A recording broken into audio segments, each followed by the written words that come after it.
नमस्कार, मैं फिर आ गया हूँ आपके साथ में अपनी नई वीडियो लेके। तो जैसे कि हमने अपनी लास्ट वीडियो में क्लास 8 का चैप्टर फर्स्ट कर लिया था, अब हम इस वीडियो में क्लास 8 एनसीईआरटी का चैप्टर नंबर 2 करेंगे, जिसका नाम है linear equation in one variable. ठीक। इस चैप्टर को स्टार्ट करने से पहले हम कुछ बेसिक चीज़ें हैं जो हम जान लेते हैं। ठीक। तो जैसे कि इस चैप्टर का नाम है लीनियर इक्वेशंस। ठीक। इसके बारे में हम बात करेंगे कि लीनियर इक्वेशंस क्या होती हैं। उससे पहले हम एक बात जान लेते हैं, जैसे कि यहाँ पे एक वर्ड आया है वेरिएबल। वेरिएबल एक होता है और एक होता है कांस्टेंट। ये वेरिएबल और कांस्टेंट ये जो है दो चीजें क्या होती हैं इसके बारे में समझते हैं। ठीक। हम लोग तो वेरिएबल ऐसी चीजें होती हैं जो वैल्यू टू वैल्यू वेरी करती रहती हैं, जिनको हम लोग जैसे कि ए बी सी इस टाइप से जितने भी अल्फाबेट हैं कुछ भी लेट कर सकते हैं। ठीक।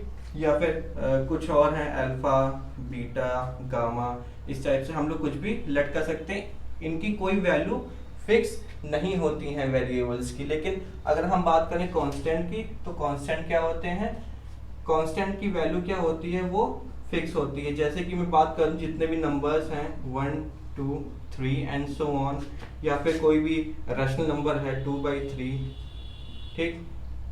कोई भी इंटीजर है -1 -2, मतलब कि हम बोल सकते हैं जितने भी इंटीजर्स हैं या जितने भी होल नंबर हैं, नेचुरल नंबर हैं, ठीक, हमारे रैशनल नंबर हैं, वो सब क्या होते हैं, वो हमारे कांस्टेंट्स होते हैं। ठीक है, ये बात हमने समझ ली है। तो जैसे कि अभी हमने जान लिया है कि वेरिएबल्स क्या होते हैं, कांस्टेंट क्या होते हैं। ठीक है, जो कि हमारे जो चैप्टर के नाम था linear equation in one variable, उसमें हमने वेरिएबल के बारे में जान लिया है। ठीक है, अब जानते हैं कि इक्वेशंस क्या होता है। ठीक। इक्वेशंस कुछ नहीं होता है, जब दो चीज़ों को इक्वेट किया जाता है तो जहाँ पे इक्वल टू का साइन आता है उसको हम इक्वेशन बोलते हैं। जैसे कि मैं बोल दूँ x is equal to y, तो यहाँ पे इक्वल टू के सिंबल का यूज हुआ है, so that is called an equation. ठीक। अब यहाँ पे बात आती है कि लीनियर इक्वेशन क्या होता है। ठीक। तो अब ये समझते हैं कि लीनियर इक्वेशन क्या होता है। ठीक। ऐसी इक्वेशन जहां पे वेरिएबल्स की जो पावर होती है, जैसे कि मैंने लिखा x is equal to y, तो यहाँ पे x और y क्या है, वेरिएबल हैं। ठीक है, तो जो भी वेरिएबल होते हैं x हो y हो z हो कुछ भी हो, सबकी पावर यहाँ पे 1 होती है। हमने ऑलरेडी पिछली वीडियो में मैंने बताया भी था। लेकिन ये जो 1 होती है ये हमें अंडरस्टूड होती है, ये हम डिनोट नहीं करते। 1 लिखें चाहे ना लिखें कोई फर्क नहीं पड़ता, तो हमें ये जो है पता होता है कि यहाँ इसकी पावर 1 है। मींस लीनियर इक्वेशन ऐसी इक्वेशन जिसमें वेरिएबल्स की पावर क्या हो, 1 हो। ठीक। और इक्वल टू का साइन हो, उसको बोलते हैं linear equation in one variables. ठीक, ये बात होगी हमारी। अब हम बात करते हैं कि लीनियर इक्वेशन को हम लोग सॉल्व कैसे करते हैं। ठीक है, तो अब देखते हैं इसको। जैसे कि लिखा हुआ है x प्लस, इस पे आने से पहले हम लोग सीधे अपने क्वेश्चंस पे ही आते हैं, तो आप जो है ज्यादा अच्छे से उसको समझ सकते हैं। ठीक। तो हम देखिए अपनी एक्सरसाइज 2.1, हमारी जो एक्सरसाइज है 2.1, हम इसी क्वेश्चंस पे आते हैं और मैं क्वेश्चन के साथ साथ आपको कॉन्सेप्ट भी समझा दूंगा। ठीक। तो जैसे कि हम देख रहे हैं, इसका जो फर्स्ट क्वेश्चन है वो लिखा हुआ है x - 2 is equal to 7। Question बोल रहा है सॉल्व द फॉलोइंग इक्वेशंस। ठीक है, सॉल्व द फॉलोइंग इक्वेशन, मैं लिख भी देता हूं यहाँ पे। क्वेश्चन बोल रहा है सॉल्व द फॉलोइंग इक्वेशंस। ठीक। तो यहाँ पे हमारा जो फर्स्ट क्वेश्चन है वो कह रहा है x minus two is equal to 7, x minus two is equal to 7। तो देखिए ये यहाँ पे इक्वेशन है, यहाँ पे इक्वल टू का साइन लगा है इसलिए ये इक्वेशन है, यहाँ पे x की पावर 1 है इसलिए ये लीनियर है, तो हम इसको बोल सकते हैं लीनियर इक्वेशन। और वेरिएबल यहाँ पे हमें सिर्फ x दिख रहा है इसलिए ये linear equation in one variable हो गई। ठीक, तो अब देखते हैं कि इसमें लिखा है सॉल्व द फॉलोइंग इक्वेशंस, मतलब कि हमें इस वेरिएबल की वैल्यू फाइंड करनी है। तो देखिए क्या होता है कि जब हम इक्वल टू से अगर कोई नंबर माइनस में है और दूसरी साइड भेजते हैं तो प्लस में हो जाता है, अगर प्लस में है और दूसरी साइड भेजते हैं तो माइनस में हो जाता है। तो हम जब x को x ही रखेंगे और 7 को 7 और ये 2 इस साइड आएगा तो ये हो जाएगा +2, that becomes x is equal to 9। ये क्या आ गया हमारा x की वैल्यू 9 आ गई। अब हम चलते हैं अपने क्वेश्चन नंबर 2 की तरफ।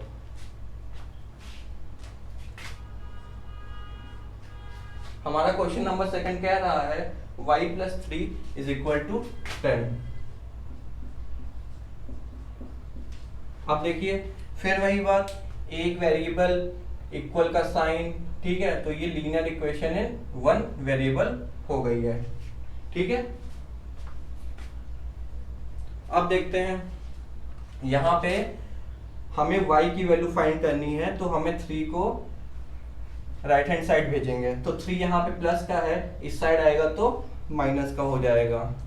तो हम इसको लिख सकते हैं y तो अपनी ही जगह पे रहेगा, 3 को हम उस साइड भेज रहे हैं तो 10 - 3। ठीक है, तो हमें पता है कि 10 - 3 क्या होता है, दैट इज -7। ठीक, अब हम चलते हैं अपने नेक्स्ट क्वेश्चन की तरफ।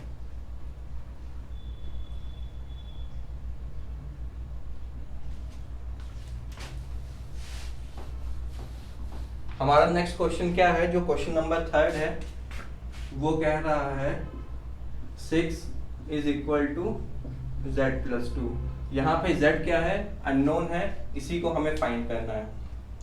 ठीक, तो देखिए एक बात और याद रखिएगा, जैसे कि लिखा हो a is equal to b या फिर b is equal to a, बात एक ही होती है, हमें इसमें कंफ्यूज होने की जरूरत नहीं है। ठीक, तो देखिए अगर हम इसको ये लिखा हुआ है तो हम इसको लिख सकते हैं z + 2 इज इक्वल टू 6। ये 2 है, ये z है। ठीक,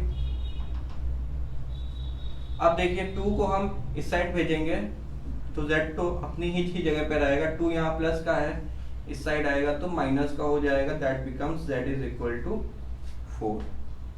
ठीक है, अब हम चलते हैं अपने क्वेश्चन नंबर 4 की तरफ। हमारा क्वेश्चन नंबर 4 बोल रहा है 3/7 + x 3/7 + x is equal to 17/7। फिर हमें यहाँ पे क्या करना है, x की वैल्यू फाइंड करनी है, तो हमें x को तो अपनी ही जगह रखेंगे, इस पूरे टर्म को RHS साइड भेज देंगे तो ये हो जाएगा 17/7 - 3/7। मैंने बताया था कि दो रैशनल नंबर तब ऐड होते हैं अगर वो p/q के फॉर्म में हैं जब उनके डिनोमिनेटर सेम है। यहाँ तो ऑलरेडी सेम है तो हमें सेम करने की जरूरत नहीं है, तो जो भी न्यूमरेटर में साइन हो बीच में प्लस का या माइनस का, हम उसको प्लस या माइनस कर देते हैं, तो ये हो जाएगा 17 - 3/7, that becomes 17 - 3 is 14/7 and 14 divided by 7 is equal to 2। ठीक है, तो अब हम चलते हैं अपने क्वेश्चन नंबर 5 की तरफ।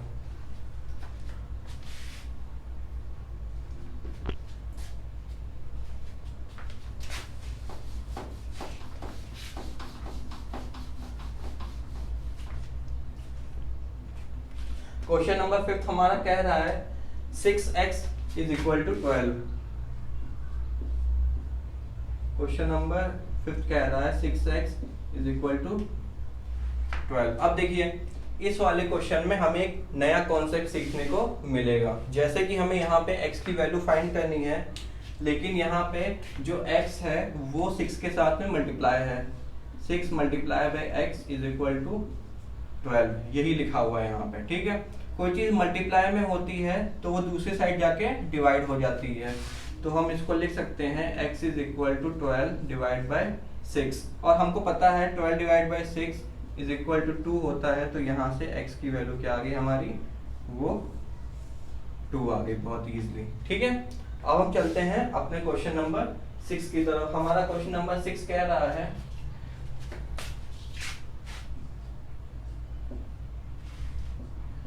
t/5 is equal to 10।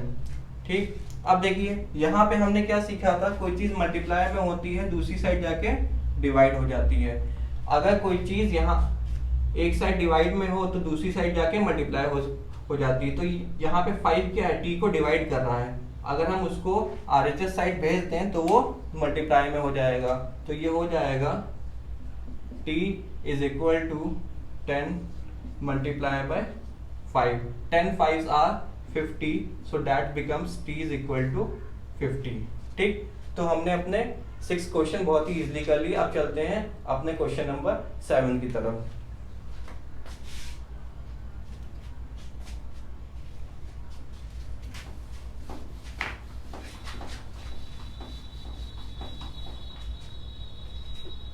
हमारा क्वेश्चन नंबर 7 क्या कह रहा है, हमारा क्वेश्चन नंबर 7 कह रहा है 2x/3 is equal to 18, 2x/3 is equal to 18।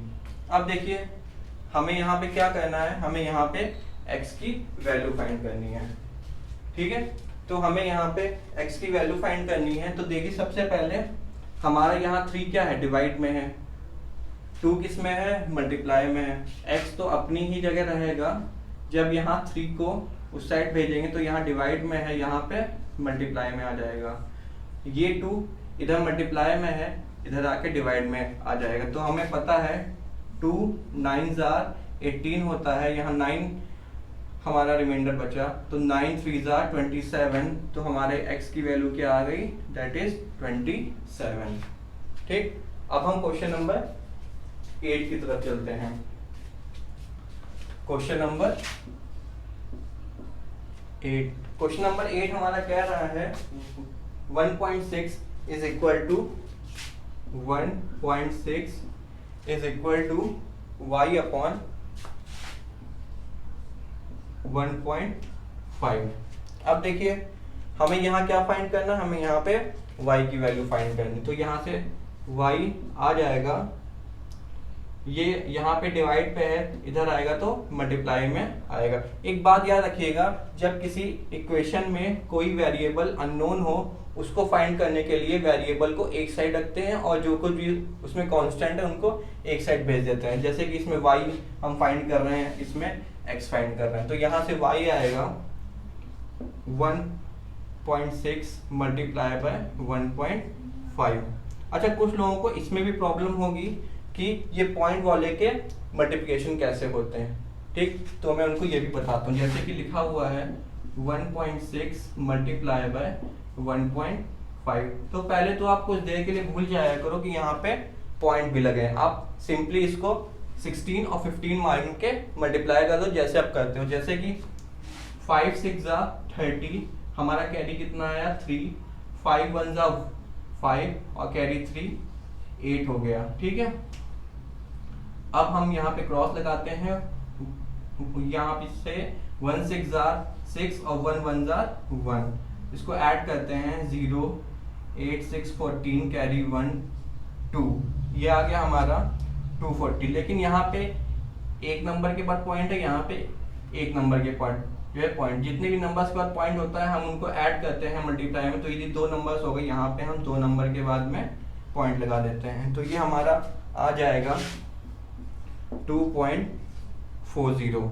और एक बात याद रखिएगा, यहाँ पे आखिर में पॉइंट अगर आप लगाएं चाहे ना लगाएं कोई फर्क नहीं पड़ता है, तो इसको हम लोग 2.4 भी लिख सकते हैं। ऐसा क्यों, ये इसलिए होता है जैसे एक कोई नंबर 2 है, इससे पहले कितने भी 0 लगा दो ये 2 ही रहता है। ऐसे ही पॉइंट के बाद जैसे कि ये 2.4 4 था, तो उसके बाद में कितने भी जीरो लगा दो इसकी वैल्यू हमेशा इक्वल होती है, वो होती है 2.4 के। ठीक है, ये बात आपको क्लियर हो गई। अब हम चलते हैं अपने क्वेश्चन नंबर 9 की तरफ। तुम लोगों ने बहुत ही इजीली अपनी एक्सरसाइज 2.1 के 8 क्वेश्चन कर लिए हैं। अब हम चलते हैं अपने क्वेश्चन नंबर 9 की तरफ। अगर आपको मेरी वीडियोस पसंद आ रही हैं या कोई आपको प्रॉब्लम हो रही है तो आप नीचे कमेंट सेक्शन में कमेंट करके जो है बता सकते हैं। और अगर आपको मेरी वीडियोस पसंद आ रही हैं तो आप लाइक करके उनको शेयर करके मेरा जो है मनोबल बढ़ा सकते हैं। ठीक, अब चलते हैं हम लोग क्वेश्चन नंबर 9 की तरफ। क्वेश्चन नंबर 9 क्या है? 7x - 9 = 16। ठीक, अभी कैसे होगा देखिए, एक बात ध्यान रखिएगा, यहाँ पे मल्टीप्लाई भी है और माइनस भी है। ठीक, तो कुछ बच्चे जो है करते क्या है, यहाँ पे पहले ही 7 को भेज देते, लेकिन ऐसा नहीं होता है। ये डिवाइड या मल्टीप्लाई तब होता है जब वहां पे कोई भी एडिशन या सब्ट्रैक्शन नहीं होता। तो हम सबसे पहले इसको 9 को उस साइड भेजेंगे, तो ये हो जाएगा 7x का तो 7x ही रहेगा = 16 + 9 दैट बिकम्स 7x = 25। यहाँ से हमारा x आ जाएगा 25/7। ठीक है, देखिए यहाँ तक 7x = 25 आ गया था, यहाँ 7 मल्टीप्लाई में था, इस साइड आके डिवाइड में आ गया। ठीक, अब चलते हैं क्वेश्चन नंबर 10 की तरफ। यहाँ हमारा क्वेश्चन नंबर 10 बोल रहा है 14y - 8 = 13। अब देखिए यहाँ पे भी मल्टीप्लाई है और माइनस है, तो माइनस या प्लस होता है तो पहले उसको एक साइड भेज देते हैं। तो हम यहाँ पे माइनस है तो हम इसको जो है कर लेंगे 14y = 13 + 8। 13 और 8 कितना होता है? 21 होता, तो ये आ गया हमारा 14y = 21। एक चीज और है, जैसे कि इक्वल टू में लिखा है और ये पहले कैंसिल आउट हो रहा है, जैसे कि हम इसको कर सकते हैं 7 2 * 14 और 7 3 * 21। तो ये हमारा आ गया 2y = 3। यहाँ से हम लोग y 3/2 भी लिख सकते हैं। ठीक, ये बात क्लियर हो गई। अब हम लोग चलते हैं अपने नेक्स्ट क्वेश्चन की तरफ, जो कि हमारा क्वेश्चन नंबर 11 है।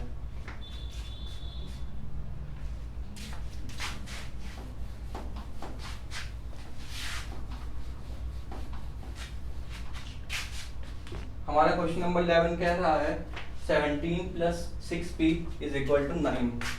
क्वेश्चन नंबर 11 कह रहा है 17 + 6p = 9। ठीक है, बिल्कुल सही लिखा है, मैंने चेक कर लिया बुक में। तो अब देखिए यहाँ से क्या होगा, मैंने बताया था प्लस या माइनस वाले को पहले एक सेट कर देते, तो यहाँ पे 6p का तो 6p रहेगा। 9 यहाँ 17 प्लस का था तो इधर आके माइनस का हो जाएगा। हमें पता है कि साइन उसका लगता है जो नंबर बड़ा होता है माइनस। अब बड़े में से छोटे को कर देंगे यहाँ पे सब्ट्रैक्ट, तो 17 - 9 कितना हो गया? 17 - 9 आपका हो गया 8 और ये 6p।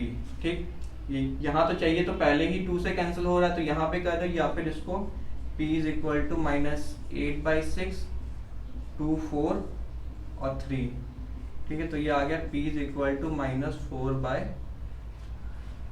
-4/3। ठीक है, अब हम चलते हैं इस एक्सरसाइज के लास्ट क्वेश्चन की तरफ, जो कि क्वेश्चन नंबर हमारा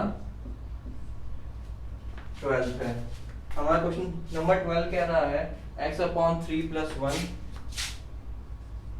x/3 + 1 = 7/15 7/15। ठीक, तो देखिए इसको कैसे जो है करेंगे, यहाँ पे 1 क्या है, वो कांस्टेंट है, तो हम उसको उस साइड जो है भेज देंगे और 3 को भी एज इट इज ही रखेंगे यहाँ पे। तो ये हमारा आ जाएगा x/3 = 17/15 - 1। ठीक है, अब हमें पता है रैशनल नंबर को ऐड या सब्ट्रैक्ट करने के लिए उनके डिनोमिनेटर सेम करने पड़ते हैं। यहाँ पे 1 सभी के जो है अपॉन में हमें मिल जाता है, तो हम यहाँ पे इसको 15 से कर देंगे मल्टीप्लाई, इसको 15 से कर देंगे, तो ये हमारा हो गया x/3 = 7/15 - 15/15। ठीक, ये बात हो गई। इसको मैं रब कर जो है कर देता हूँ।